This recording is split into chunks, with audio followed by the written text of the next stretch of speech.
Әкешім маған домбыра аспаз жайлы айтып беріңізші, мен домбыра тартуды үйренгім келеді.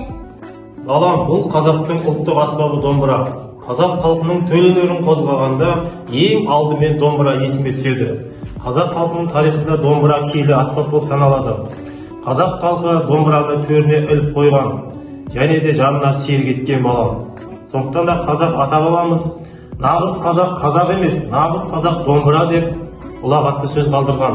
Домбыраны балам таныстыратын болсам, бұл домбыраның беті, мынау домбыраның тиегі, мынау домбыраның шанағы, мынау домбыраның дыбыс шығаратын ойығы, мынау домбыраның мойны, осы мойнында пернелер орналасқан, мынау домбыраның басы және де екі құлағы болады.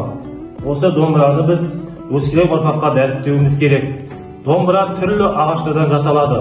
Шырша ағашынан, қайың ағашынан және де жаңа ағашынан жасалады.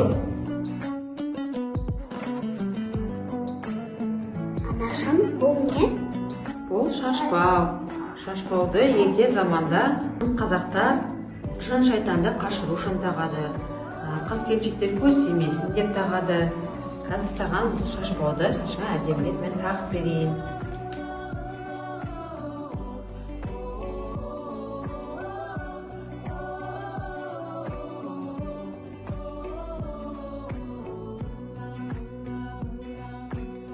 Әдемі болып жүр.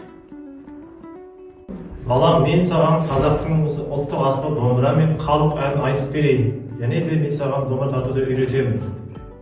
Еркем-ай әні, қазақтың халық әні. Еркем, еркем, еркем-ай, еркелеген еркем-ай, еркелеген еркем-дау, еркелетсем берген-ай. Ақа берсем домбыра, таусылама еркем-ай, еркем, еркем, еркем-ай, еркелеген